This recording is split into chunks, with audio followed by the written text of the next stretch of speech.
votre chaleureux accueil.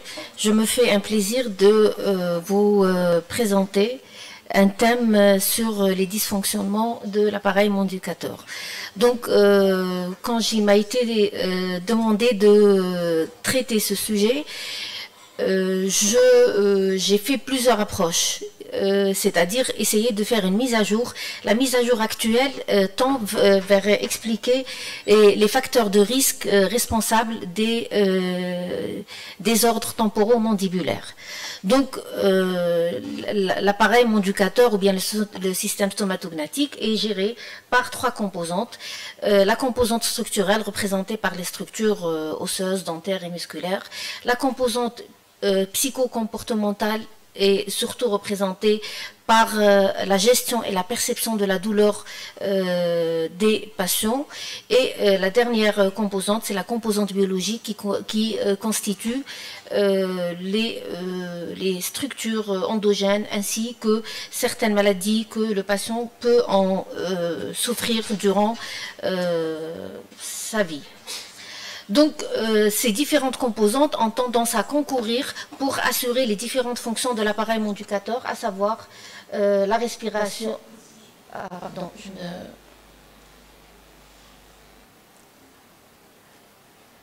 excusez-moi, voilà. Donc, ces différentes composantes que je viens de citer concourent à assurer les différentes fonctions de l'appareil Mondicator, à savoir la respiration, la phonation. Ces structures, ces trois composantes connaissent l'usure à travers le temps, à travers l'âge, à travers la fonction, et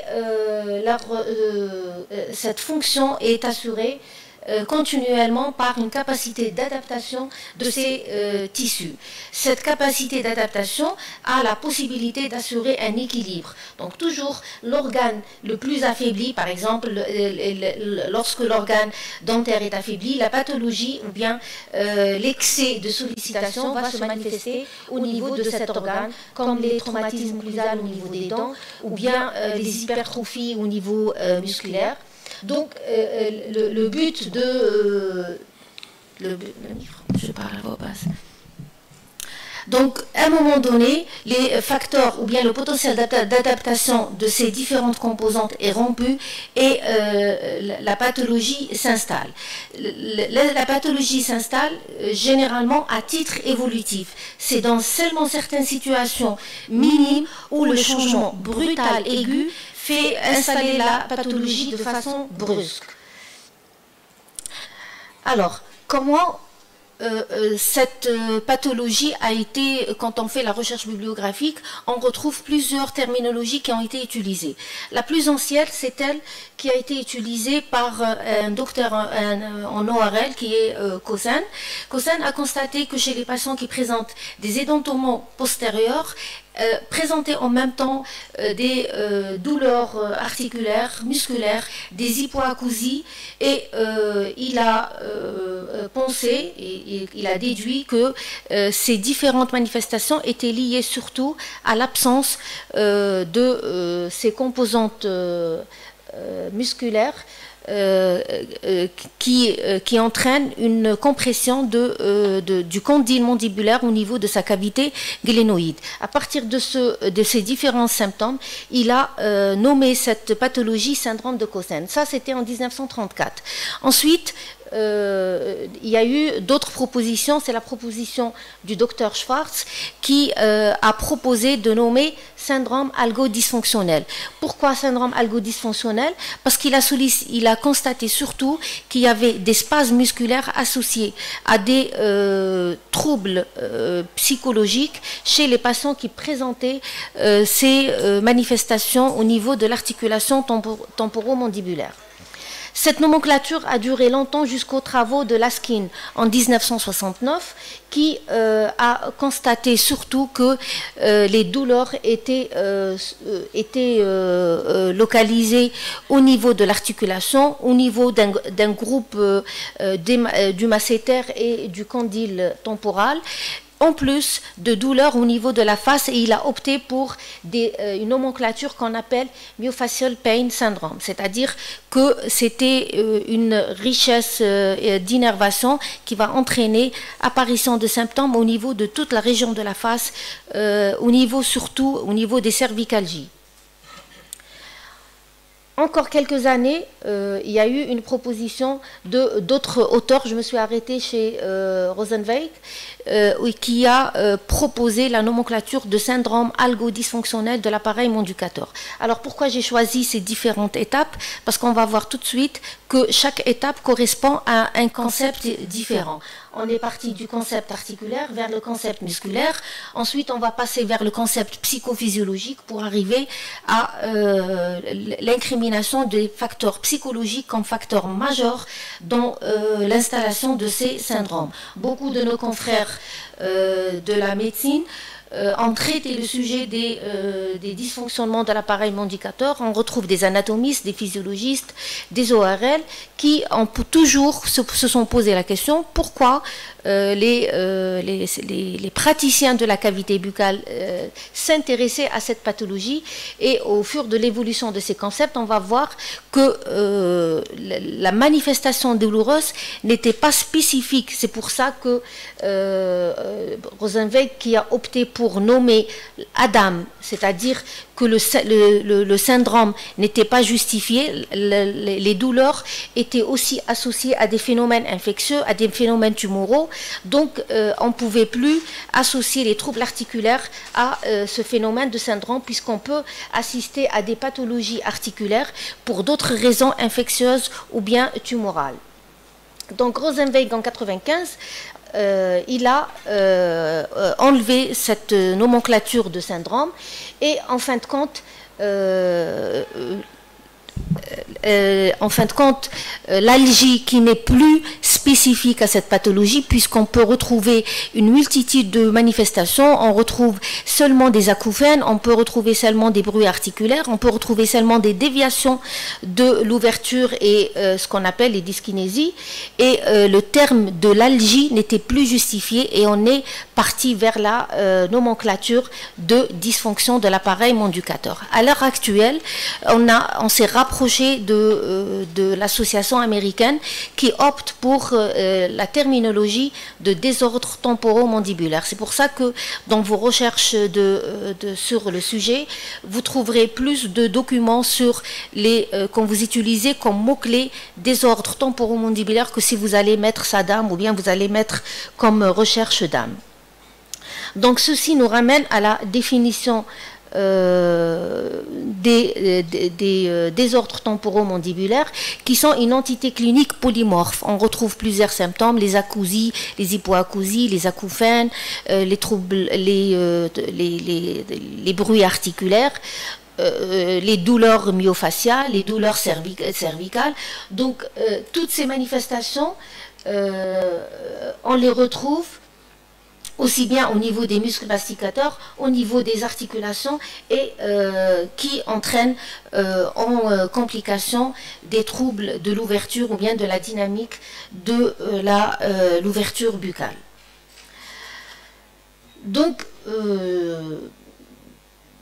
ceci nous ramène à une vision différente des traitements ou bien l'approche thérapeutique des désordres temporomandibulaires.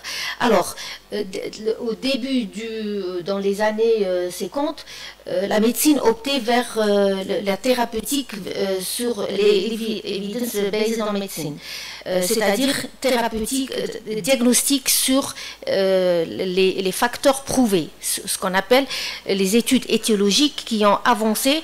Le traitement ne peut plus être symptomatique, il faut qu'il soit basé sur des facteurs de risque responsables du déclenchement de la maladie.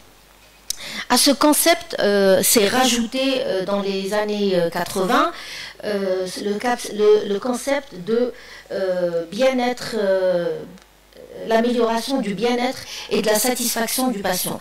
À ce concept-là, l'examen clinique a pris beaucoup d'importance et d'ailleurs on ne retrouve plus la terminologie examen clinique actuellement, on retrouve l'entretien clinique.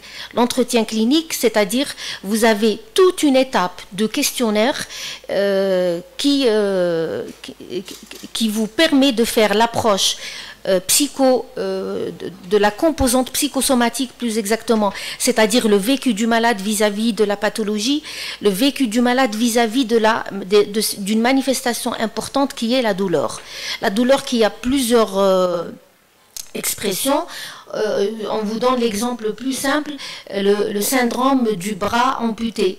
Ça a été un constat, un militaire à qui on avait amputé le bras, mais qui continuait de ressentir les manifestations douloureuses. Donc la douleur psychogène qu'on peut constater, qu'on peut décrire dans les désordres temporomandibulaires a été prouvée par certains travaux. Celle de Schwartz, qu'est-ce qu'il a fait Schwartz? Il a anesthésié certains muscles et par cette anesthésie, il a eu la disparition de la manifestation douloureuse et c'est comme ça qu'il a déduit que c'est la douleur, il faut trouver l'origine de la douleur avant de déduire qu'elle est génératrice de troubles plutôt qu'une interférence ou bien une prématurité.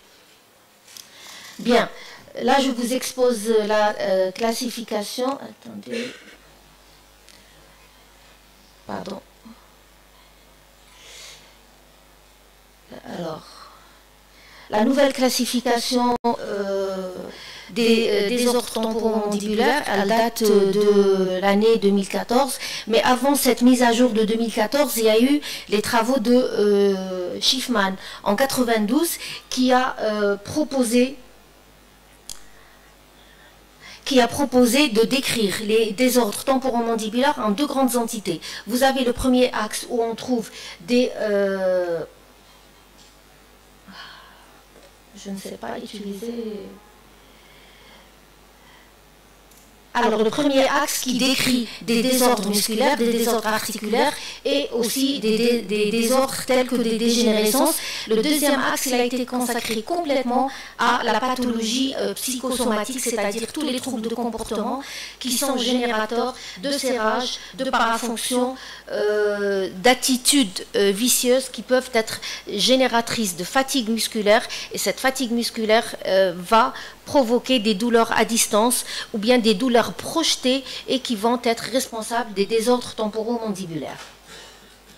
Ensuite, il y a eu des modifications vers l'année 2014. C'est parce que cette classification, elle était très lourde à appliquer sur le plan clinique et on s'est rapproché d'une classification qui permet de définir les cervicalgies à titre isolé, les troubles articulaires à titre isolé, les troubles musculaires à titre isolé et enfin, vous avez les troubles psychosomatiques qui ont pris une très grande ampleur. Vous avez, tout à l'heure, je vais vous exposer des questionnaires. Ces questionnaires sont validés avant d'entamer un examen clinique ou une évaluation chez le patient. Vous administrez ces questionnaires, c'est pour évaluer le vécu de la douleur, pour essayer de retrouver l'origine de cette douleur. Une fois le vécu, c'est-à-dire le vécu du patient avec sa pathologie, avec son passif, il a été codifié, hein, c'est par des scores. C'est là où vous allez compléter votre exploration clinique par un examen spécifique qui est la palpation et qui pourra être complété par d'autres examens, des tests cliniques, on va voir tout de suite. Sur le plan épidémiologique, on vous dit au moins la moitié de la population qui présente au moins un symptôme de désordre temporomandibulaire. Chez ces désordres-là, on les retrouve beaucoup plus chez les femmes. D'ailleurs, ils ont constaté que le ratio était de 2 à 3 femmes pour un homme, surtout chez les personnes chez la population qui présente des désordres temporomandibulaires. On connaît le souci des femmes au bien-être, surtout leur vécu vis-à-vis de la douleur, la composante ou bien le seuil de la douleur qui peut être moins toléré chez les femmes pour des troubles hormonaux, libération des estrogènes, qui va potentialiser l'effet ou bien l'action de la douleur chez la jante féminine. Aussi, les désordres temporomandibulaires ont été décrits chez les enfants, maintenant à partir de l'âge de 15 ans, surtout chez les enfants qui présentent des scolioses, qui présentent des dysmorphoses de la colonne vertébrale. Ils présentent souvent, se présentent, et on les a vus, au niveau des services pour des désordres temporomandibulaires. Cette proportion, elle est élevée surtout en phase de puberté. Donc, comment s'installe la maladie? Les mécanismes ou bien ce qu'on appelle la pathogénie. Le premier concept qui était le concept occlusal, c'est-à-dire que tous les malades qui présentent des édentements postérieurs, c'était ça les croyances, que tous les malades qui présentent des édentements postérieurs, par perte de calage, il va y avoir enfoncement du condyle au niveau de la cavité glénoïde. Le condyle n'est pas innervé, mais surtout la zone bilaminaire du disque, le disque qui chapeaute le condyle temporal et qui va amortir le contact avec le condyle mandibulaire. Il connaît une zone postérieure, elle est divisée en deux tendons, ce qu'on appelle la zone bilaminaire qui est richement vascularisée et innervée. Cette zone bilaminaire postérieure, en réalité, elle représente les tendons d'insertion du ptérygoïdien latéral externe, ce qu'on appelait dans le temps le ptérygoïdien externe. Donc, le constat, c'est-à-dire les expériences, le constat a été fait que ce n'est pas tous les malades qui présentaient les édentements postérieurs étaient générateurs de troubles temporomandibulaires. Et de façon réciproque, ce n'est pas tous les patients qui présentaient des désordres temporomandibulaires avaient des édentements postérieurs. Donc, à partir de ce constat, on a dit que la composante occlusale n'était pas la seule incriminée dans le déclenchement de cette pathologie. Pardon. Alors, à partir de ce concept, on est passé au concept de la théorie musculaire, c'est-à-dire que les muscles pouvaient être générateurs de pathologies qu'on appelle les désordres temporomandibulaires. Et là, je vous ai cité l'expérience de Schwartz. Il a anesthésié les muscles et il a retrouvé qu'il y avait un silence clinique. Cependant, il y avait des douleurs projetées. Donc, les douleurs projetées à distance, les douleurs qui ont été calmées, ce sont les douleurs qui étaient en rapport avec les douleurs faciales. La douleur était localisée au niveau du corps du muscle ou bien au niveau du trajet. Pour ce qui est des douleurs projetées, on ne pouvait pas expliquer que l'étiologie provenait des muscles seulement. On est passé par la suite à la théorie articulaire et là, il s'est avéré que ce n'est pas toutes les situations où on avait des modifications de la surface articulaire qui présentaient des désordres temporomandibulaires. Donc, c'était surtout l'hyperlaxité ligamentaire, c'était l'ouverture exagérée qui entraînait la fuite du disque et le condyle faisait un saut pour essayer de le rattraper. Donc, ce n'était pas tous les patients qui présentaient ces ressauts-là, c'est-à-dire les patients qui avaient des douleurs articulaires, n'avaient pas seulement ces bruits articulaires en réalité. Et à partir de cette situation, on a dit qu'il doit y avoir d'autres facteurs qui pouvaient expliquer les troubles articulaires. Enfin, c'était la composante stress, la prise en charge du stress chez certains patients pouvait régler le trouble articulaire. Cependant, chez d'autres patients, il n'y avait pas la notion de stress et à partir de ce moment-là, on a dit qu'il doit y avoir d'autres facteurs qui étaient responsables de la pathologie articulaire. Et enfin, on s'est retrouvé devant la théorie multifactorielle où les désordres temporomandibulaires étaient le résultat de facteurs somatiques locaux qui sont représentés, qui sont responsables par le déclenchement et l'entretien de cette pathologie. Ces facteurs somatiques locaux, sont représentés par des troubles au niveau musculaire, articulaire ou dentaire, on va les voir tout de suite. On a aussi les facteurs somatiques généraux qui sont représentés par la composante psychologique, et enfin les facteurs psychiques qui sont les maladies générales, c'est le contraire. Somatique, c'est maladie générale, et psychique, c'est... Donc, les facteurs somatiques locaux sont représentés par les troubles d'occlusion tels que les déviations mandibulaires, l'instabilité mandibulaire, l'interférence primaire, aussi les anomalies de posture, d'anomalies organiques. Seulement, c'est un sujet qui a controverse, et c'est ça que je vais essayer de vous transmettre comme information, que les troubles d'occlusion ne sont pas responsables seuls des manifestations douloureuses au niveau de l'articulation temporomandibulaire. Nous avons d'autres facteurs qui agissent, ce sont comme les fractures du massif facial, c'est une modification aiguë qui peut entraîner une mauvaise coaptation entre le condyle temporal et le condyle mandibulaire.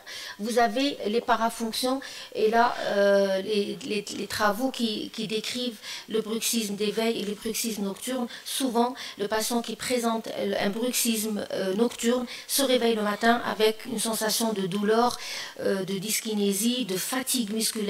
En réalité, ce sont ces facteurs-là qui agissent directement sur les modifications au niveau articulaire. À l'heure actuelle, les seuls facteurs qui sont responsables directement de désordres temporomandibulaires se résument à ces 5 facteurs. C'est-à-dire, dans le cas... Voilà. Pardon. Dans le cas d'une présence d'une béance antérieure, la béance antérieure va entraîner un affaissement au niveau des secteurs postérieurs, et qui peuvent être, qui seront responsables de désordres articulaires. Quand vous avez un surplomb incisif, aussi l'infraclusion postérieure va être responsable de désordres articulaires. Le décalage du passage de la relation centrée vers l'occlusion en intercuspidation maximale, si elle dépasse les 2 mm, elle sera génératrice de douleurs articulaires. De la même façon, une occlusion articulée inversée au niveau d'un seul côté va être générateur de douleurs au niveau du côté opposé. De la même façon, un édentement postérieur d'au moins 5 dents est responsable directement de douleurs articulaires. Les facteurs somatiques généraux sont représentés par les maladies générales telles que la maladie d'Ehlers-Danlos. Vous avez certaines collagénoses, la maladie de Marfan,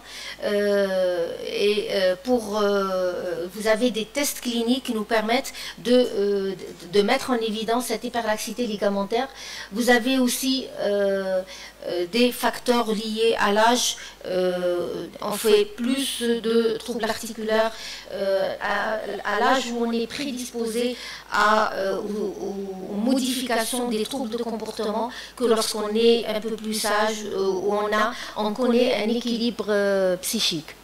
Aussi certains facteurs génétiques, ces facteurs génétiques, on les a décrits seulement par rapport à un gène qui code la douleur. Donc ce n'est pas par rapport à certaines maladies ou certaines dysmorphoses, c'est un gène qui code la douleur et qui peut être prédisposant chez certaines personnes.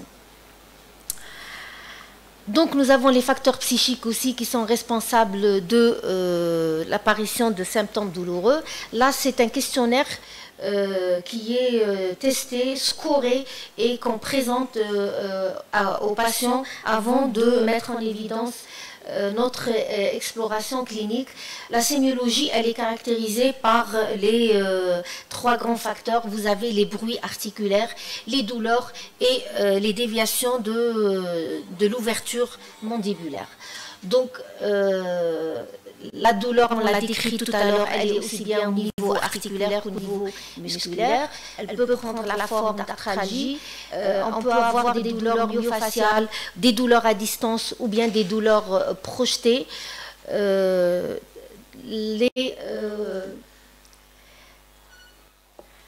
les bruits articulaires, elles sont pas présentes chez tous les patients.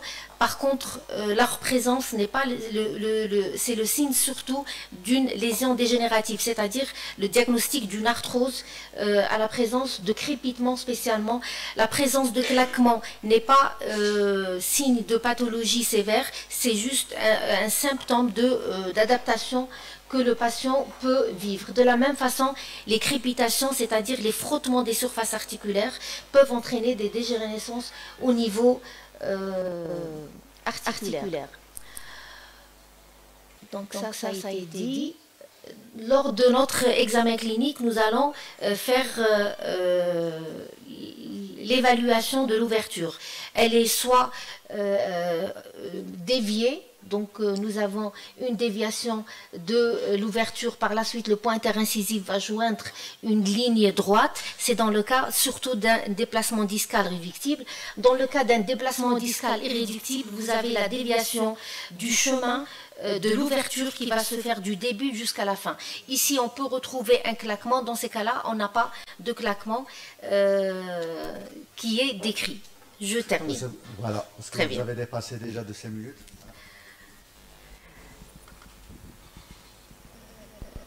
Là, je parle juste des tests. Bon, je vous laisse. La conclusion à retenir que l'examen clinique est basé sur un entretien. La composante des désordres temporomandibulaires connaît une composante psychique qu'il faudrait évaluer soit par un questionnaire de douleur, soit par une orientation vers un spécialiste. Aussi, on peut avoir d'autres manifestations,